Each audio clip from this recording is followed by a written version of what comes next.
અમદાવાદમાં મસમોટા ભ્રષ્ટાચારનો વધુ એક બોલતો પુરાવો। અસલાલીમાં નવો બ્રિજ હજુ લોકાર્પણ થાય તે પહેલા જ તૂટ્યો। એક જ વરસાદમાં નિર્માણાધીન બ્રિજને ભારે માત્રામાં નુકસાની। અમદાવાદથી બારેજા જવાના રોડ પર બ્રિજ તૈયાર થઈ રહ્યો છે।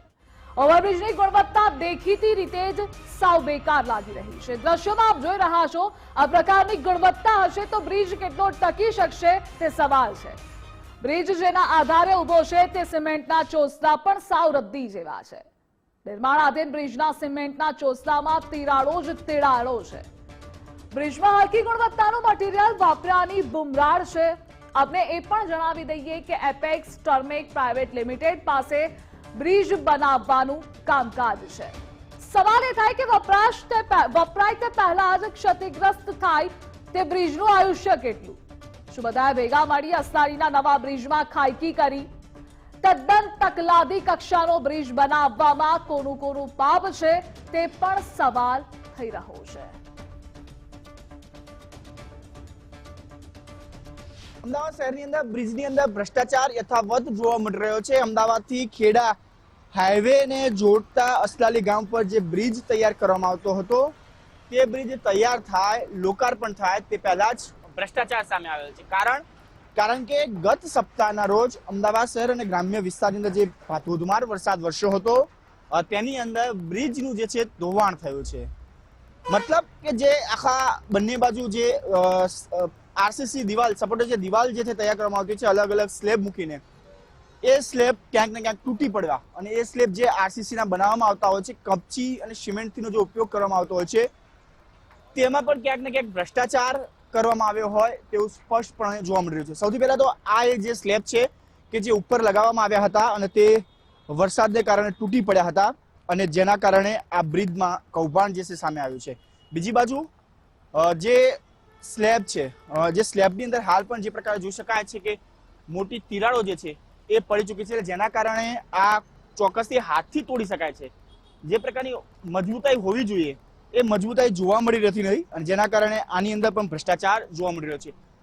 એક બે સ્લેબ નહીં પરંતુ આ બ્રિજના 90% સ્લેબ જે છે એ ક્યાંક ને ક્યાંક બિસ્માર હાલતમાં છે, તૂટી ગયા છે, ક્યાંક ખંડિત થયા હોય તે પ્રકારનું જોવા મળી રહ્યું છે। સાથે બે સ્લેબ વચ્ચે જે ફિનિશિંગ હોવું જોઈએ મજબૂતાઈનું, તે ફિનિશિંગ મજબૂતાઈ પણ જોવા મળી નથી। જે લેવલ હોવું જોઈએ તે લેવલ જોવા મળતું નથી। એટલે કે ક્યાંક કોઈ સ્લેબ આગળ બહારની બહાર ખસી આવે છે, કોઈ સ્લેબ અંદરની સાઈડ છે। એટલે કે આડેધડ અણધડ અને જે પ્લાનિંગ વાળું જે કામકાજ હોવું જોઈએ બ્રિજની અંદર તે પ્રકારનું કામકાજ જે છે અહીંયા જોવા મળ્યું નથી। સદનસીબ છે કે બ્રિજનું હજુ કામ ચાલી રહ્યું છે। અંદાજે 1 કિલોમીટર લાંબો બ્રિજ જે નેશનલ હાઈવે ઓથોરિટી દ્વારા તૈયાર કરવામાં આવી રહ્યો છે। કોઈ અપેક્સ નામનું કોઈ કોન્ટ્રાક્ટર કંપની છે તેને આ કામ સોંપવામાં આવ્યું છે। અંદાજે 50 કરોડથી પણ વધારે માતબર રકમે 6 લાઇન જે રોડ છે એ તૈયાર કરવામાં આવી રહ્યો છે। એક દ્રષ્ટિએ સામે જોવા લાગતું હશે કે બાંધકામ મજબૂતાઈથી કરવામાં આવ્યું છે, પણ જ્યારે તમે નજીકથી આ બ્રિજનું બાંધકામ નિહાળશો તો ખ્યાલ આવશે કે આની અંદર કેટલું મસ્ત મોટો ભ્રષ્ટાચાર જે છે કરવામાં આવી રહ્યો છે। કારણ કે એક બે નહીં પરંતુ તમામ જગ્યાએ આ પ્રકારના સાંધા જે છે એ બિસ્માર હાલતમાં જોવા મળે, ક્યાંક ને ક્યાંક સ્લેબની અંદર તિરાડો જે છે એ જોવા મળી રહી છે। એટલે કે આ બ્રિજ તૈયાર થયા પહેલા જ આ પ્રકારની દુર્ઘટના ઘટી છે। આ બ્રિજ તૈયાર થયા બાદ જો આ પ્રકારની ઘટના થઈ હોત તો મોટી જાનહાનિ થઈ શકી હોત। હાટકેશ્વર બ્રિજ, ગંભીરા બ્રિજ બાદ હવે અસલાલી બ્રિજની અંદર પણ મસ્ત મોટું કૌભાંડ જે છે સામે આવ્યું છે। કેમેરામેન વિકી ઠાકોર સાથે રાહુલ ત્રિવેદી, ગુજરાત ફર્સ્ટ, અમદાવાદ। અમદાવાદના અસલાલીમાં ઓવરબ્રિજનો બ્લોક પડવાનો મામલો। ગુજરાત ફર્સ્ટ પહોંચ્યું એપેક્સ ટર્મેક પ્રાઇવેટ લિમિટેડની ઓફિસે। ઓફિસના કોઈ પણ જવાબદારી કર્મચારીઓએ જવાબ આપવાનું ટાળ્યું। શું એપેક્સ ટર્મેક કંપની સામે નેશનલ હાઈવે ઓથોરિટી એક્શન લેશે ખરા?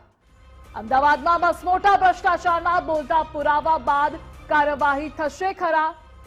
National highway authority 160 metre slab બદલવા સૂચના આપી છે। તૈયાર થઈ રહેલા બ્રિજમાં આ પ્રકારની બેદરકારી કેટલી યોગ્ય? બ્રિજ ચાલુ થયા બાદ આવી ઘટના બની હોત તો જવાબદારી લેત કોણ?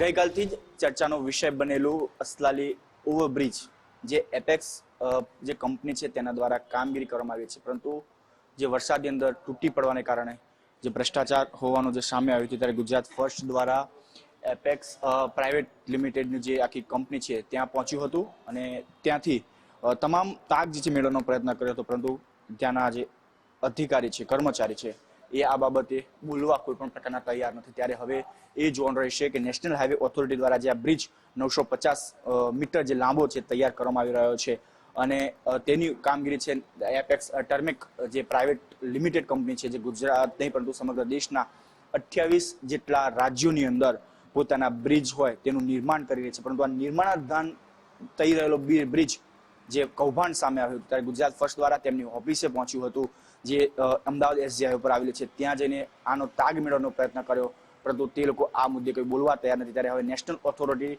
જે આખો નેશનલ હાઈવે ઓથોરિટી છે તેમના દ્વારા આ એપેક્સ ટર્મેક જે કંપની છે તેની સામે કેવા પ્રકારની કાર્યવાહી કરવામાં આવે છે, જે ભાગ તૂટ્યો હતો, જે ભાગ બિસ્માર છે તેને તોડવામાં આવ્યો છે કે નહીં, તે જ સૌથી મોટો પ્રશ્ન ઊભો થઈ રહ્યો છે. કેમેરામેન જય જાની સાથે રાહુલ ત્રિવેદી, ગુજરાત ફર્સ્ટ, અમદાવાદ.